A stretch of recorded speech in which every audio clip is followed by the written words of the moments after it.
یہ دل، یہ پاگل دل میرا کیوں بجھ گیا آوارگی۔ اس دشت میں ایک شہر تھا، وہ کیا ہوا آوارگی۔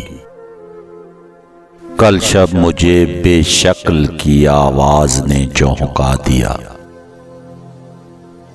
میں نے کہا تو کون ہے؟ اس نے کہا آوارگی۔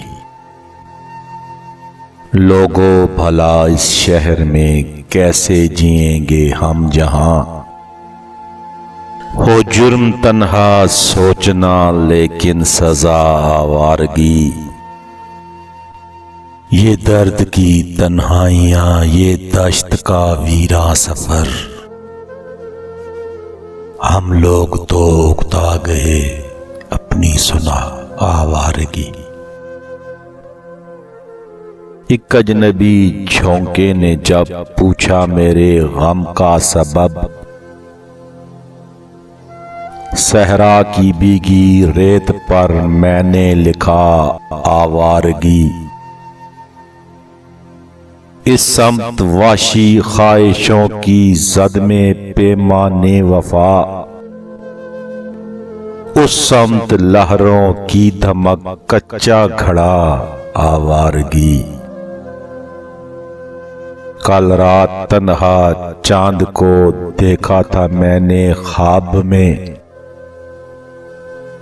موسم مجھے راس آئے گی شاید صدا آوارگی۔ یہ دل، یہ پاگل دل میرا کیوں بجھ گیا آوارگی۔ اس دشت میں ایک شہر تھا، وہ کیا ہوا آوارگی۔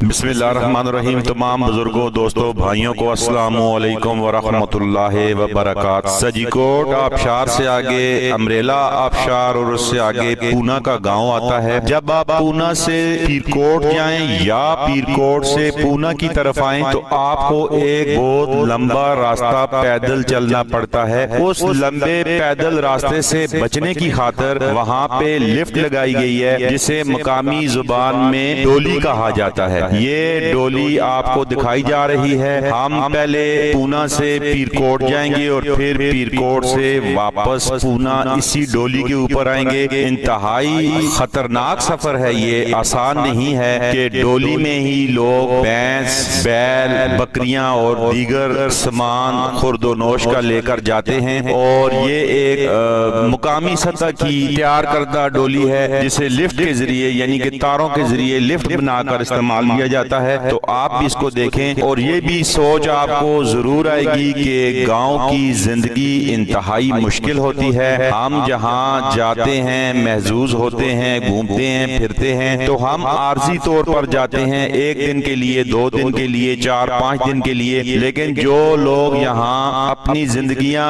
بسر کرتے ہیں ان کی زندگیوں میں بڑے ہی مسائل ہیں۔ انہی مسائل میں سے ایک بڑا مسئلہ آمد و رفت کا بھی ہے۔ ذرائع آمد و رفت کی کمی کہہ لیں یا فقدان کہہ لیں، تو پھر اپنی مدد آپ کے تحت کچھ لوگوں نے کاروباری نوعیت کی سرگرمیاں وہاں پہ ترتیب دی ہوئی ہیں، جن میں ایک ڈولی بھی ہے۔ اپنی خصوصی دعاؤں میں یاد رکھیے گا۔ اللہ تبارک و تعالیٰ آپ کا، میرا، ہم سب کا حامی و ناصر ہو۔ والسلام۔